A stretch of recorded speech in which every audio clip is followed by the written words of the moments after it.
Let me ask, because I mean, this is just a huge new thing, and I think it's understandable that people would be anxious about it. I don't think they understand it. I don't fully understand it, that's for sure. Let me ask, though, about why taxpayers should have to pay for this if it's a private business and your tenants are some of the richest companies in the world. Why would taxpayers be required, as they now are, to subsidize this? They don't. They don't necessarily have to do that. They just won't win any contracts. It's a competition. But why are you getting tax breaks is my question. Yeah, everybody, you go back and you say, what incentives can you give us to invest $15 billion in the first 1.5 gigs? That's what it takes. I have to go raise $15 billion. Well, That's just okay, the but anyone who starts a business, why should taxpayers have to pony up for that? They don't. But well, of course they do. Others, if you, I mean, if you're getting a tax break and they're not, they're making up the difference. There's a state budget. Okay, that's no problem. That's no problem. I can build it in Texas. I can build it in Jacksonville, Mississippi. But why, if it's such a good business, would you be asking taxpayers to help pay for it without giving them equity in the company? Are you giving taxpayers shares? No, the investors get the shares, but here's why they would do it. Why would the taxpayers have to? Well, I mean, in other words, if you want to start a business, but why am I, as a taxpayer, forced to pay for your business? I don't get it. Well, let's forget about data centers. Let's go any manufacturing. Let's say you're going to build an aluminum sheet manufacturing facility. Mm-hmm. You go to the government there and say, "Look, this is going to huge capex huge capex expenditure. I'm going to hire 2,000 people. I'm going to build a community center. I'm going to pay a lot of tax on the profits in your state when I sell the aluminum, and I'm going to hire all these people who they will also pay tax. And we will build a school because our workers need a school, and. What can you give me to incentivize me versus the state right beside you, which is willing to give me an incentive package?" No, I understand. I understand that you're gaming a system in place. You didn't come up with this, but no, I'm just trying to understand. So the trade typically is jobs, okay? But these projects don't actually. Well, no, it's also jobs and taxes because you're going and taxes. Yeah, But then you're getting a tax break, so that doesn't really make any sense. But only up front. Tucker, welcome to America, buddy. This is how it's gone on for 200 years. Okay, well, I don't know. Lots of bad things go on for a while. But I think at some point it's worth assessing, like, why are we doing this? So you are on the fair job to do that. You're doing it because there's a competition. Well, I run a couple of businesses, and we're not getting any tax breaks. This guy is the Lex Luthor of just businessmen and just human beings. This guy can't be human. Making up a foreign enemy, China, it's so you can compete with them. This shit is complete nonsense. This guy right here looks like a Lex Luthor. Like, he'll take over the world. And Tucker's making a great point. Why do taxpayers have to pay for this? Why? You're not even asking them. Get no opinion, no nothing, no vote, no nothing. I think they're every bit as virtuous as data centers, but I'm not availing myself of that, and no one's offered. And I wouldn't take it anyway, because it's not the job of taxpayers to subsidize a private business. It's a fair comment, but my job is to create a data center, create 2,000 jobs for long term and 10,000 manufacturing at the beginning or construction. And I'm obviously looking at multiple sites, and this won't be the last one I build. May I ask, 2,000 jobs? Okay, so relative to the physical size of the project, which, as you noted, is multiple times the size of Manhattan, and the power draw at peak, this data center, your projections, will consume about as much energy as New York City does. But New York City provides almost 5 million jobs, and this project, by your own description, would provide about 2,000 jobs. I don't see the trade here. You definitely got that calculation wrong. By building, you just said that. You said 2,000 jobs. You're creating an adversary to get people worked up about China. I don't think China's worried about the United States. A data center that trains AI, that provides productivity to the entire nation, we create millions of jobs, high-paying jobs. So AI is going to create jobs? Yes. I thought it was going to eliminate jobs, net. Just think about the new technologies we don't even know yet that are going to be built off AI. Everybody thinks when television came, everybody would lose their job in radio. That was complete BS. And the same thing is going to happen here.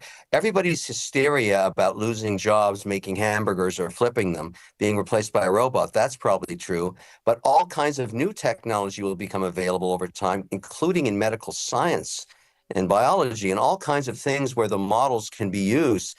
I'm extremely optimistic. What I'm doing is creating a whole new opportunity for my children and What their kinds of children after that. jobs? Well, I mean, again, some of this, of course, is unknowable, and I want to be as fair as I can be because Yeah. I'm grateful that you're willing to talk about it so openly. But you just said this will create AI will create millions of new jobs. You're Yes, part it of the will. basis of AI. You can't have AI without data centers, at least right now. So, what are those millions of jobs? Because we can go through the list that the creators, the people who actually are making AI right now, developing it, we can go through a list of jobs they say it's going to eliminate, which would be like lawyers and financial planners and like the basis of upper middle class America. That's going away. They've said this. What will it be replaced by? It'll be replaced by new science opportunities, new exploration into space, new manufacturing for robotics, for defense as well. Wars in the future probably aren't going to be fought with people getting shot in the flesh. Oh my God. So basically for wars. It's not helping Americans with anything. It's not creating no new jobs for nobody. He didn't even answer the question. He's not even answering the question. This guy is seriously Jimmy Jimerson. This is dance around. This guy's Le'Veon Bell. All he does is just dance around questions. It'll be one set of robots against another. I think the drone technology will advance, the manufacturing of surveillance, all that stuff against our enemies, which notably is basically China. So if you think about how, you debate the data center, I think it's fair to do that, what you're doing. But I would be very concerned if I were living in Taiwan that one day my electricity just goes out and I get invaded by basically robotics and high precision ordnance. And that's what China wants, and they want to get there first. Now, if we don't get there first, if we don't develop something better than their AI, and our ability to be predictive on where these conflicts are going to happen, I think we'll be in a bad place in 20 years. And so, okay, but I think it's very revealing that I asked you about jobs in the United States, and you went immediately to defending Taiwan in the well, same we manufacture the equipment here, Tucker. That's okay, where it's made. But I'm okay. Well, actually, a lot of this is made in China, as I know you know. So but that's my whole point. I don't want to do that anymore. Okay, I want to start making it here. I want to do advanced robotics. I totally agree. But the promise of AI and robotics is that the robots will make the products of the future. So how exactly does that result in American jobs? If you're and in the more specifically, what are those? What are you talking about when you say replaced by a machine? I don't buy that. I just don't agree with you because it's never happened. I'm not saying I don't want that to happen. Trust me. I'm really worried about it, almost panicked. But I'm trying to feel better. Okay, then please make me feel better. Where are these millions of new jobs? What specifically are you talking about? Well, every time technology advances, it creates new opportunities that were not foreseen prior because you don't know the direction of new tech. Think about if you and I, because we were actually around in the late 80s contemplating what new jobs would be created by the internet. And look at what's happened. It's created millions of jobs and advanced all kinds of technologies and changed the way we live to the better. And I would say to you, the same angst we had, the same narrative that was going on in 1992 about how the internet is going to wipe out the economy and it's a bad thing and it's dangerous. Of course, people loathe change. That's the nature of how it is. Do you think that the United States is a happier country than it was in 1992? What define happy? What does that mean? I don't know. How about the suicide rate or the addiction rate or the life expectancy? Those are all upside down. Look, there's lots of social issues, and there always has been. I would remind you, though, but they've gotten worse at exactly the period in history that the internet was formed, and then seemed to infuse every part of our lives. So if you were worried about the effect of the internet in 1992 on America, looking back from the vantage of 2026, you could say, yeah, I had good reason to be worried. Couldn't you? Or am I imagining this? You could say that it would have some effect on society, but let me remind you something. And I'm probably the right guy to make this comment because I spend a lot of time all around the world, investing all around the world. Um, I don't care where you go, and I feel this way, and and I've really learned this over the last 20 years. Um, what is the number one export of America? It's not energy and it's not technology.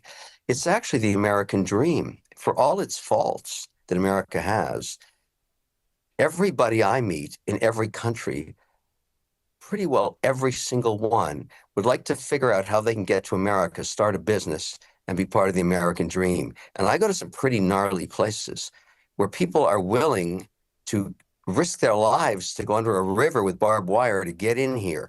So until that changes, which I don't see ever happening, my only concern is China. Well, it's a great thing, the American dream. If freedom and opportunity is what the American dream is, then those are things worth dying for. Yes, I think that's what people are doing. so. The question is AI going to bring us freedom and opportunity?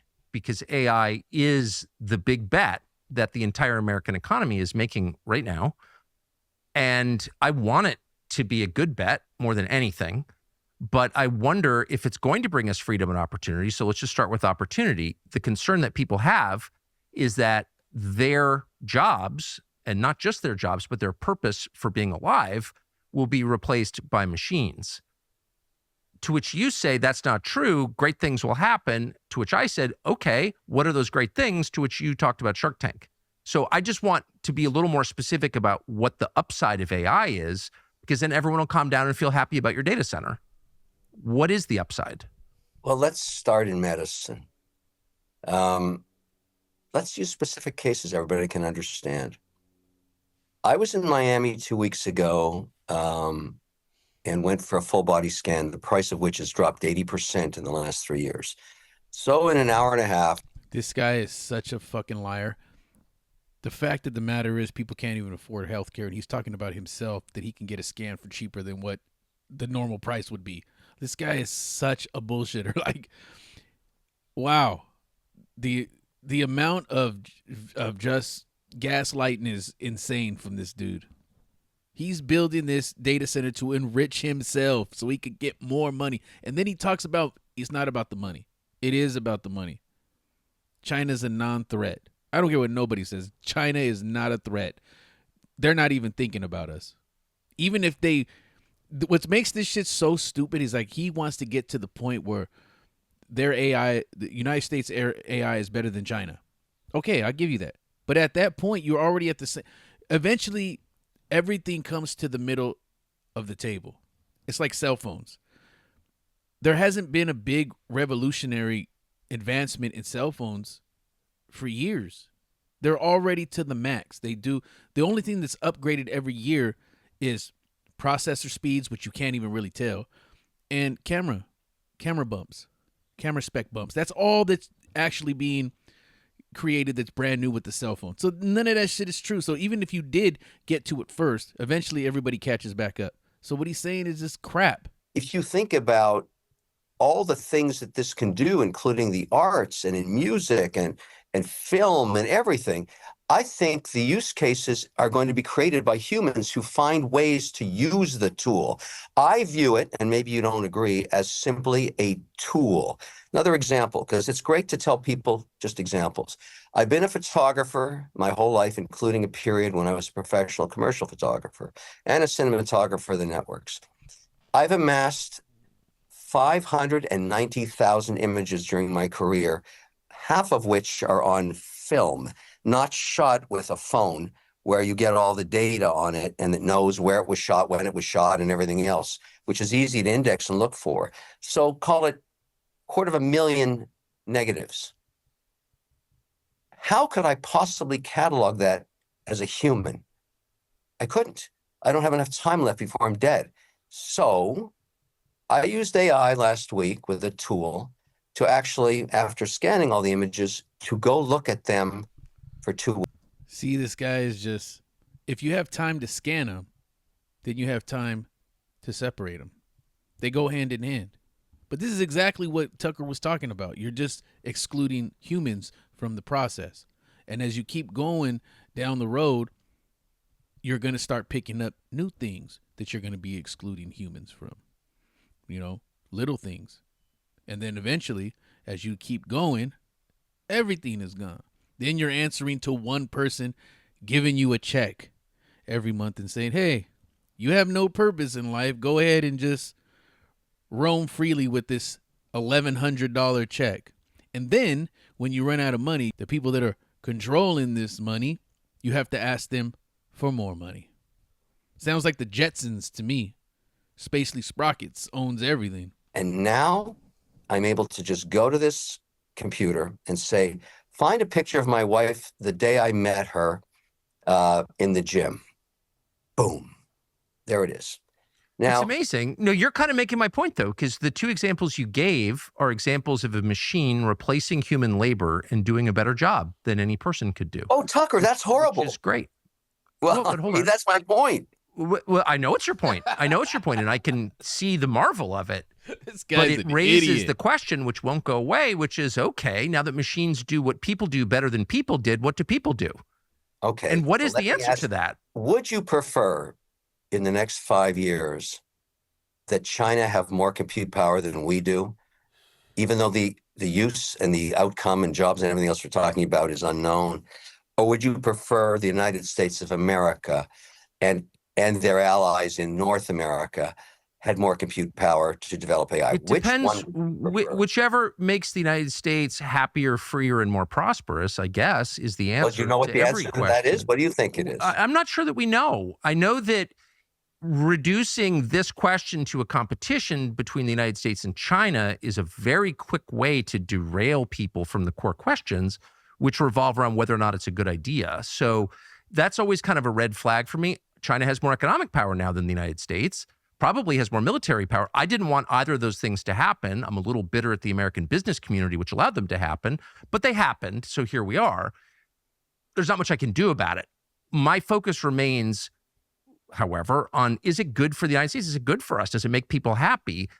And I don't understand what people are going to do for a living if machines are going to be able to do most things that people currently do better than people do them. Like, what is the answer? And a lot of people are honest enough to say nothing. We're just the oligarchs are gonna send out checks to everybody, the bread and circuses, and everyone's just gonna kind of stay home and be obedient. Here's the thing, just like to make people relaxed about what you're doing, you always want to have an enemy, a direct enemy, so you can manipulate people into believing this is what you actually need when in reality you don't need it at all. What are you going to get from these data plans? What are you going to get? You're going to have the government spying on you. You're going to give them pretty much all the data so they can just spy on you. That's what you're going to get. You're going to give them the power. That's what China does. China has the same thing, and they just spy on the people of their country. You're going to do the same thing to us. You're not asking the taxpayers. You're not voting on it. You're just giving it to them, and they don't want it. They don't want it at all. You're not giving them a stake in the business. The taxpayers are paying for it. Like, this is 100% scam, and it doesn't shock me coming from this guy, Kevin. It just does not shock me at all. He was the worst one on Shark Tank. I hated him on Shark Tank, and he is the Lex Luthor of just business. You can see the scam coming. You can see it a mile away coming with this guy. I mean, when I see his face, I know bullshit is about to happen. So there you have it. There you go. Tucker has grown on me over this time, just listening to him speak. I know he kind of like people, he has him being a racist and anti-Semite, but he is America first, and I like that about him. I think, he is pretty righteous in that regard. I know he would. I'm not a Republican, but I know he would run as a Republican, and I don't know. I probably would vote for him. Just say, I would probably vote for Tucker Carlson. I wasn't saying that when he was defending everything Trump did, but now I'm starting to come around with this guy. And anywho, like, follow, subscribe. Peace.